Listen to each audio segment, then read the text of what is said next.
നിയമാവർത്തനം 6:1-25 വരെയുള്ള വാക്യങ്ങൾ.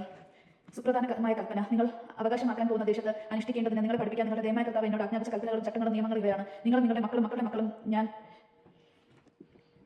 ഞാൻ നിന്ന് നിൽക്കുന്ന ദൈവമായ കർത്താവിന്റെ ചട്ടങ്ങളും പ്രമാണങ്ങളും അനുസരിച്ച് ജീവിതകാലം മുഴുവൻ അവിടുത്തെ ഭയപ്പെടുന്നതിനും നിങ്ങൾക്ക് ദീർഘായുസ് ഉണ്ടാകുന്നതിനും വേണ്ടിയാണ് ഇവ. ആകയാൽ ഇസ്രായേലിലേക്ക് കേൾക്കുക. നിങ്ങൾക്ക് നന്മയുണ്ടാകാനും നിങ്ങളുടെ പിതാക്കന്മാരുടെ ദൈവമായ കർത്താവ് വാഗ്ദാനം ചെയ്തതുപോലെ തേനും പാലും ഒഴുകുന്ന നാട്ടിൽ നിങ്ങൾ ധാരാളമായി വർദ്ധിക്കാൻ വേണ്ടി ഇവ അനുഷ്ഠിക്കാൻ ശ്രമിക്കുവിൻ. ഇസ്രായേലിലേക്ക് കേൾക്കുക.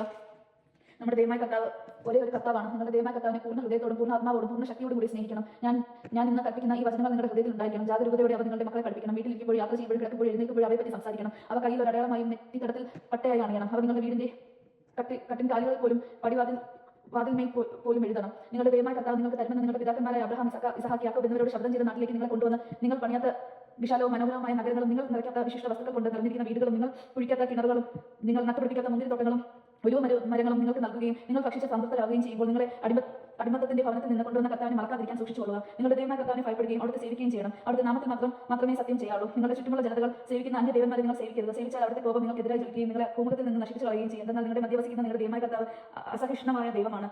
മാസായി വെച്ച് നിങ്ങൾക്ക് ചെയ്തതുപോലെ നിങ്ങളുടെ ദൈവമായ കർത്താവിനെ പരീക്ഷിക്കരുത്. നിങ്ങളുടെ ദൈവമായ കർത്താവ് നൽകിയിട്ടുള്ള കൽപ്പനകളും ചട്ടങ്ങളും ജാഗരൂകതയോടെ പാലിക്കണം. നിങ്ങൾക്ക് നന്മയുണ്ടാകാനും നിങ്ങളുടെ പിതാക്കന്മാർക്കും കർത്താവ് വാഗ്ദാനം ചെയ്തിട്ടുള്ള ആ നല്ല ഭൂമിയിൽ ചെന്ന് സകല ശത്രുക്കളെയും നിർമ്മാർജ്ജനം ചെയ്ത് അത് അവകാശമാക്കാനും വേണ്ടി കർത്താവിന്റെ സന്നിധിയിൽ ശരിയും നന്മയും മാത്രം പ്രവർത്തിക്കണം. നമ്മുടെ ദൈവമായ കർത്താവ് നിങ്ങളോട് കൽപ്പിച്ചിട്ടുള്ള പ്രമാണങ്ങളെയും ചട്ടങ്ങളെയും നിയമങ്ങളെയും അർത്ഥം എന്താണെന്ന് നിങ്ങളുടെ മക്കൾ ഭാവിയിൽ ചോദിക്കുമ്പോൾ നിങ്ങൾ പറയണം. ഈജിപ്തിൽ നമ്മൾ ഫറോവയുടെ അടിമകളായിരുന്നു. തന്റെ ശക്തമായ കർത്താവ് നമ്മെ ഈജിപ്തിൽ നിന്ന് മോചിപ്പിച്ച് കൊണ്ടുവന്നു. നമ്മുടെ കൺമുമ്പിൽ വെച്ച് അവിടെ ഈജിപ്തിൽ നിന്ന് ഫറോവയ്ക്ക് അവന്റെ കുടുംബം മുഴുവനും എതിരായി മാത്രം ഭയാനകമായ അടയാളങ്ങളും അത്ഭുതങ്ങളും പ്രവർത്തിച്ചു. അനന്തരം നമ്മുടെ പിതാക്കന്മാർക്ക് അവിടുന്ന് വാഗ്ദാനം ചെയ്തിരുന്ന ദേശത്തേക്ക് നമ്മെ നയിക്കാനും അത് നൽകാനുമായി നമ്മെ അവിടെ നിന്ന് കൊണ്ടുപോകുന്നു. നമ്മുടെ ദൈവമായ കർത്താവിനെ ഭയപ്പെടണം. അങ്ങനെ നമുക്ക് എന്നും നന്മ ഉണ്ടാകാനും ഇന്നത്തെ പോലെ നാം ജീവിച്ചിരിക്കാനും വേണ്ടി അനുസരിക്കണമെന്ന് കർത്താവ് കൽപ്പിച്ചിട്ടുള്ള ചട്ടങ്ങളാണിവ. നമ്മുടെ ദൈവമായ കർത്താവ് കൽപ്പിച്ചിട്ടുള്ളതുപോലെ അവിടുത്തെ മുൻപാകെ ഈ കൽപ്പനകളെല്ലാം ശ്രദ്ധാപൂർവ്വം പാലിച്ചാൽ നാം നീതിയുള്ളവരായിരിക്കും. ദൈവജനമാണ് നാം കേട്ടത്. നമുക്ക് ദൈവത്തെ സ്തുതിക്കാം. ക്രിസ്തുവിനെ സ്തുതി.